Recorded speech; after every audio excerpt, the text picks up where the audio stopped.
porque, ao que tudo indica, me parece, a luta pela manutenção do poder tem mesmo a ver com a questão econômica e manutenção do roubo ao erário, para não dizer roubo ao dinheiro público. Dr. Tibana, tenha bondade. Bom dia, boa tarde. Obrigado pela oportunidade e pelo convite de mais uma vez estar aqui com os colegas e com outros concidadãos neste exercício de prática de cidadania. O Dr. Toné, quando estava a falar, dizia: o Dr. Tibana vai falar disto, ou se calhar o Dr. Tibana vai falar disto. Por acaso, vou-lhe desapontar, não vou falar disso. Eu vou ser muito breve. Eu vou ser muito breve. Até mesmo nas questões económicas vou pegar uma ou duas ou três, porque a minha concepção, o meu entendimento deste evento é que é um evento de lançamento de um processo de consulta que vai levar ainda muito tempo e vai ter que ser uma discussão continuada a vários níveis durante semanas, e os problemas têm que ser bem aprofundados e bem mastigados. Quanto tempo é que eu tenho? 10 minutos, não é? É isso, não é?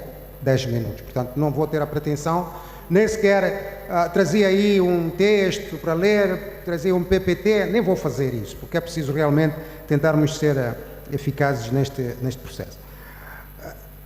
Não vou falar disso porque, olha, estes problemas da Constituição, eu não sou jurista, não tenho competência para tratar desses assuntos, mas eu sou economista e existe na Constituição uma Constituição económica sobre a qual eu tenho estado a pensar e sobre outras dimensões da formulação das normas constitucionais, que nós, os economistas, temos instrumentos para olhar para eles, mesmo sem ser do ponto de vista do jurista. Como é que se amarram as coisas e tudo isso. Este problema que o Albano Cariz levantou, eu escrevi, está lá no meu mural, 2 vezes há 5 ou 6 anos. Nenhum jurista em Moçambique pegou nesse assunto. Mas eu disse que isto era uma brincadeira, não é? Este problema que ele levantou, exatamente este problema, tem 2 posts no meu mural. Isso só para dizer que há uma certa hipocrisia, até em certos círculos mesmo de profissionais da área do direito, e aqui no país, de não quererem tocar, e permitiram que 2 revisões constitucionais foram feitas ou mais, sem que estes assuntos se tocassem. São sempre assuntos pontuais para facilitar isto e aquilo. Portanto, há neste momento uma necessidade da classe jurídica realmente entrar neste debate. Aqueles que estão lá, que são os juristas do poder, que realmente exerçam a ciência jurídica e tratem de resolver estes problemas, que são problemas fundamentais que afetam a vida do povo. Outra coisa que eu queria dizer, talvez muitos não saibam, esta questão da Constituinte, como é que estas coisas acabam? Esta questão da fundação, da refundação da República. Mais uma vez eu falei disto, e não só falei. Quando estavam a decorrer as conversações, as famosas negociações da Joaquim Chissano, as 100 rondas das negociações da Joaquim Chissano, eu e a falecida doutora Alice Mabota, e mais algumas outras pessoas, nessa altura, era uma altura praticamente de guerra, que as pessoas estavam a ser mortas como galinhas, ok? Fizemos uma coisa, dissemos, e essas negociações da Joaquim Chissano visavam realmente tentar abordar e resolver estes problemas, e nós dissemos, ok, vamos lá tentar criar um processo, um movimento, em que realmente consultamos as pessoas, não para resolver os problemas, para perguntar às pessoas como é que elas querem que os problemas resolvam, porque tem que haver uma metodologia para a solução dos problemas.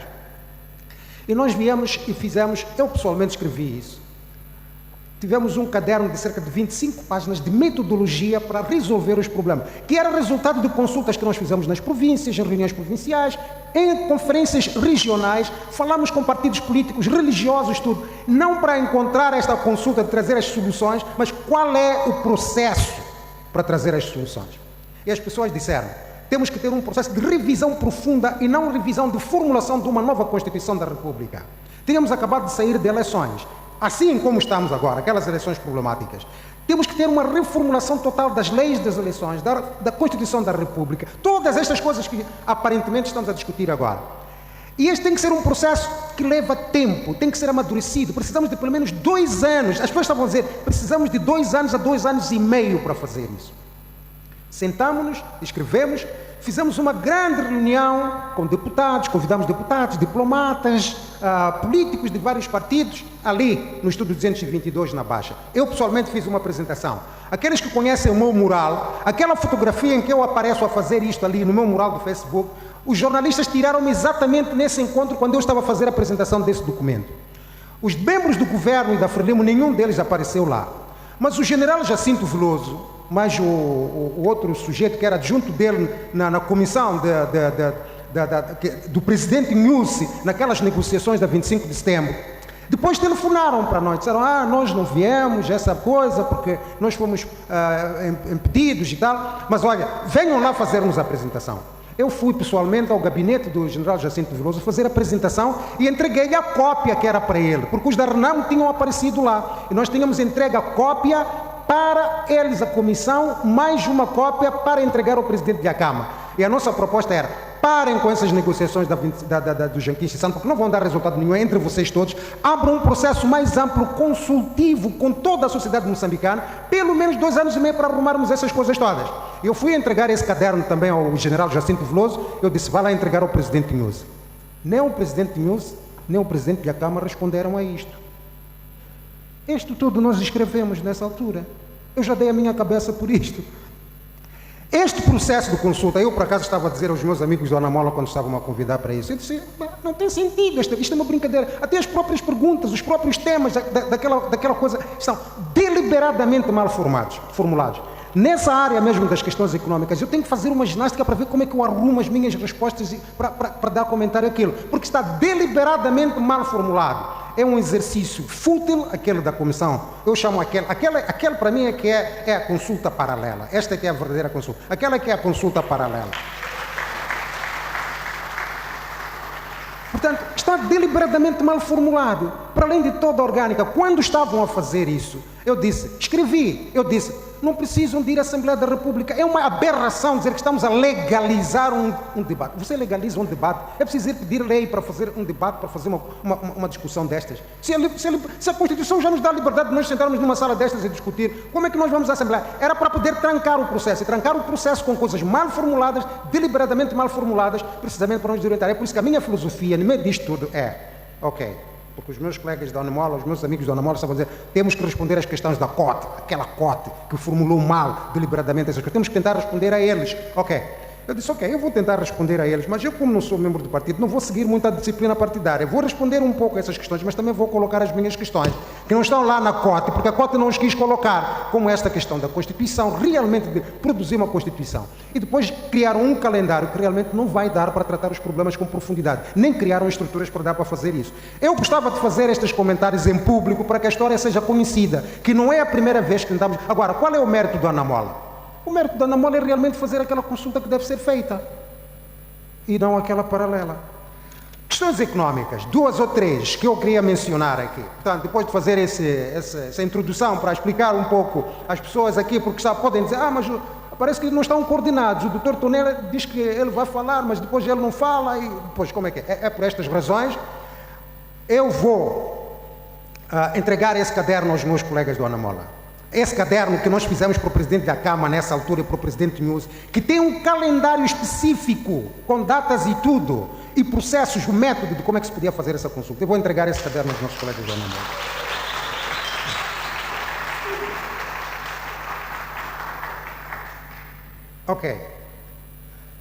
Vou tratar uma questão que as pessoas sabem que eu sou muito adepto a ela e porque eu acho que é extremamente importante. A questão da reforma do sistema fiscal.